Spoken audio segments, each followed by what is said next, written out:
Hello, everyone. Welcome to Everything Arsenal, and this is your latest news. I'm absolutely buzzing, still buzzing after beating Newcastle by 4 goals to 1, which made it 6 wins in a row for us in the Premier League. An absolute, very, very good time to be an Arsenal fan right now. Really looking forward to our next few games as well. Brentford, Sheffield United next, then Brentford, then potentially Chelsea after that, and obviously the big one against FC Porto. A really, really good time to be an Arsenal fan.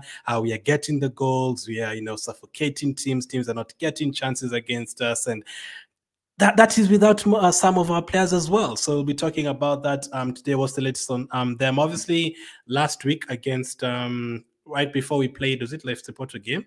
I think it was the FC Porto game. We're expecting a couple of players back. Fabio Vieira was the one who made it on the bench for that one, so really happy to have him back. He had started picking up form before he got injured.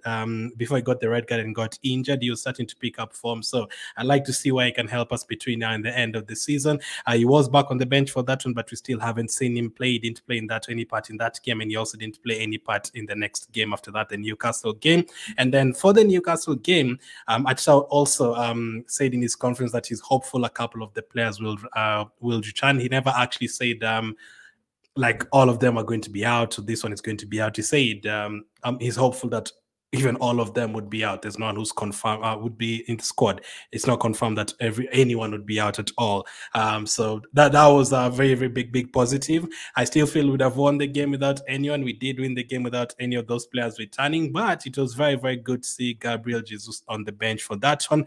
Again, just like Fabio Vieira, he didn't play any part in the game, but it's good to have both Gabriel Jesus and Vieira back. So if you look at 2 weeks ago, Vieira was still out, Jesus was still out, Smith Rowe was still out. So it's good to have like all three of them on the bench. All of a sudden, you look at the bench and you have Jesus, you have Vieira, you have Smith Rowe, all of them back on the bench. And on top of that, when you have Trossard sometimes on the bench, sometimes you have Kiwi on the bench, all of a sudden it looks like a bench that can, come on and make 5-0, 7-0, or it's a bench that can come on and make an impact. It's in terms of attacking, or it's a bench that can make a difference in terms of adding or winning the game for you.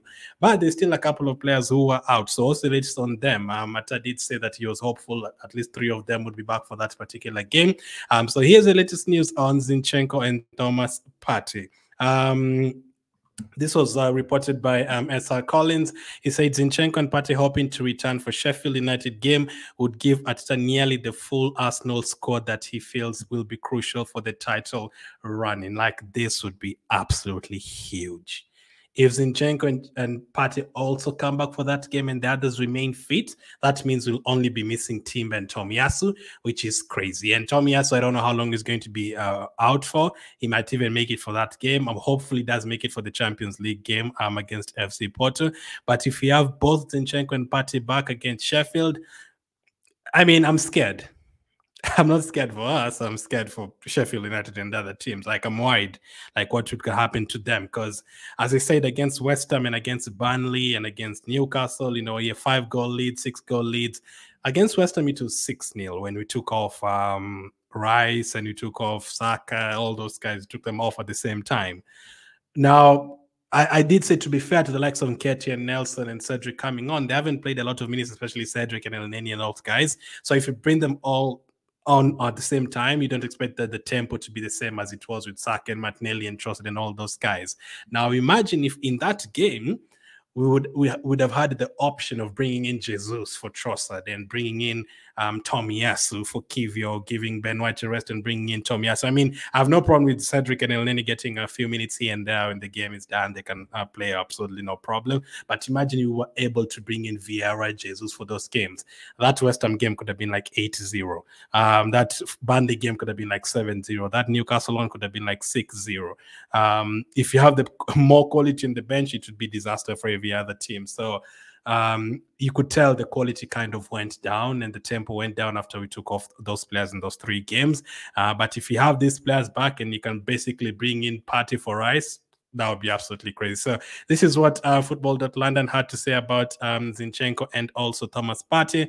The turnaround in Arsenal's league form since the winter break has been remarkable. But how do they sustain a run of form that has seen them score 25 goals in 6 Premier League matches? As far as Mikel Arteta is concerned, there is no secret. We're in a good moment.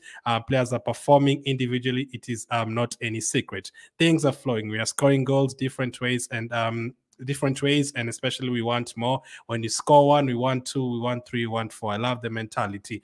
First of all, though, belief in yourself that you can improve and always get better. Obviously, you're talking about the previous match before we go to Zinchenko and also Thomas Partey. Also, getting players back. The more players we have back, the more competition there will be in the team.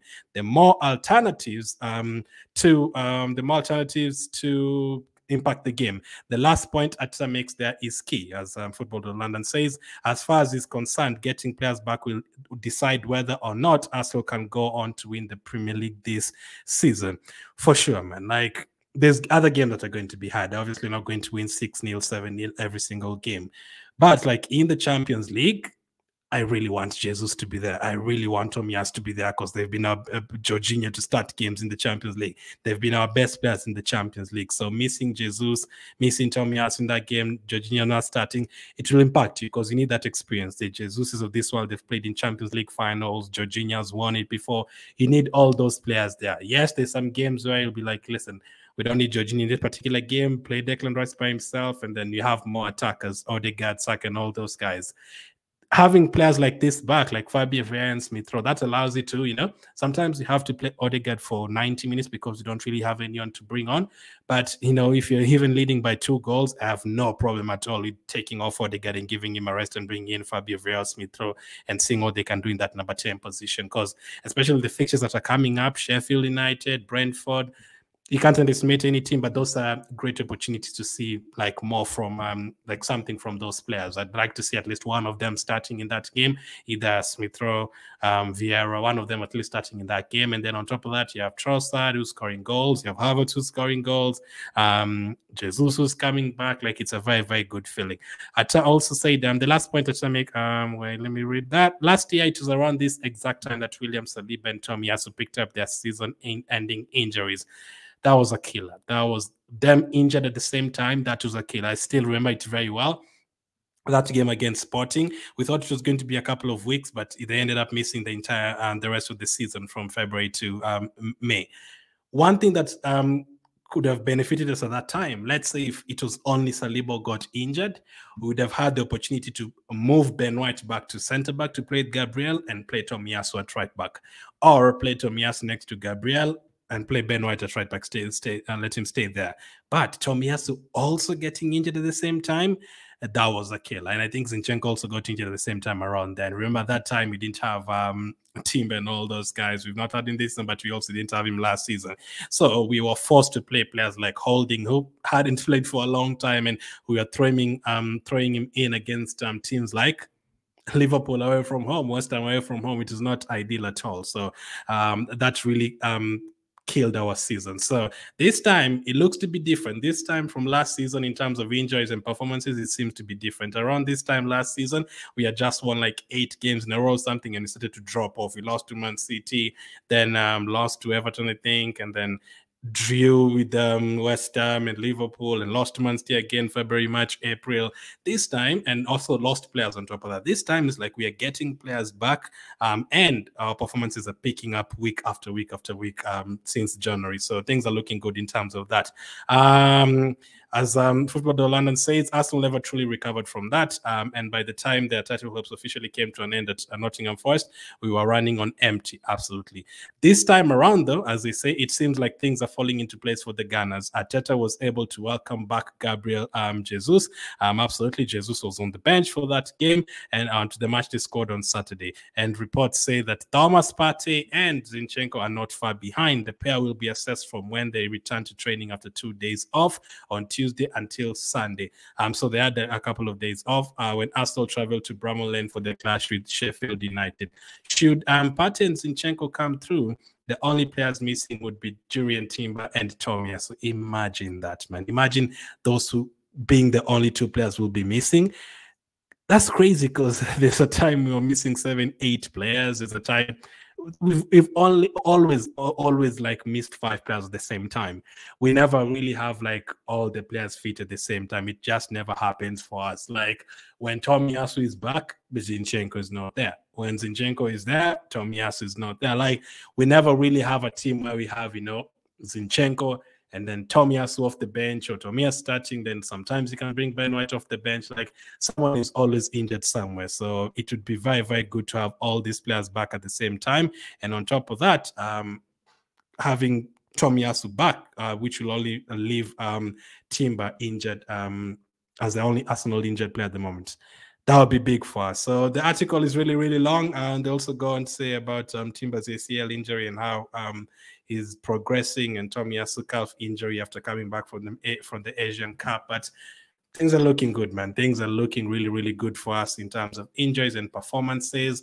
Really confident. Like that game against FC Porto, if we are able to call upon Partey in midfield and Rice and Jorginho, and on top of that, we are able to call on Odegaard and Havertz and Trossard and Smith-Rowe and Vieira and all those guys fit at the same time, that would be very, very beneficial for us. So that's the list on Zinchenko and Partey. They should be back for the Sheffield United game. Now, a lot of things can change between now and then. We're not playing for a full week. Our next game will be next Monday against Sheffield. So a lot of things could happen. Players can recover. Tomiyasu could be back by then as well. Don't be surprised to see Tomiyasu back and Zinchenko not yet back. So anything can happen. But getting those two players back for that would be huge, because we're getting into a very busy period with, all those games coming up against Brentford, FC Porto, Chelsea, and all those guys.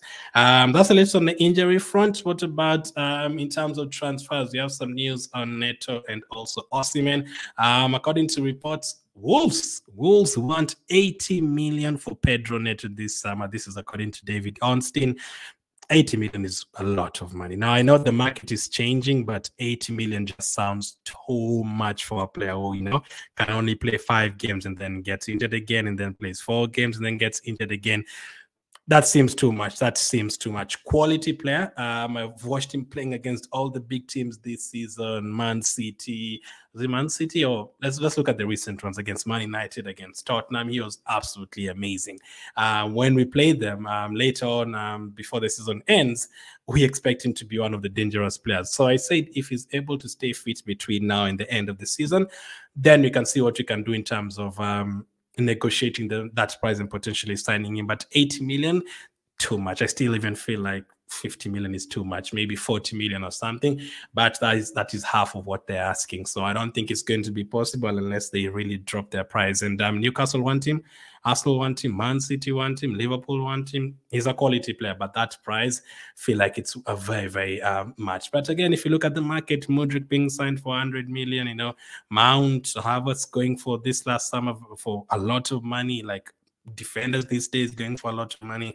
It's that's just how it is. Just how it is. What about Osimhen? What's the latest on Victor Osimhen? Well, according to reports on Osimhen from Ben Jacobs, we still can't rule out Arsenal in the race for Osimhen. It's also true that PSG have Osimhen very, very high on their list. I'm still told by sources that Osimhen's priority is the Premier League, which is encouraging for Chelsea and Arsenal. He would be looking for about 250k per week, which Arsenal, Chelsea, PSG would all be happy to pay. So in terms of wages, no problem in terms of paying his wages. The only problem is that money in terms of signing him. How much would they ask for? 150 million. That is a lot of money.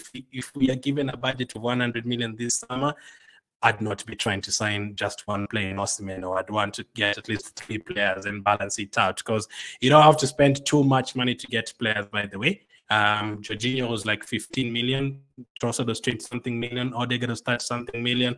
You can always get players without spending too much money. But that's the latest in terms of that transfer news and injury front. I really appreciate you guys watching. As always, let me know what you make about all that. Thank you for watching. Back tomorrow as always, and I'll catch up with you on the next one.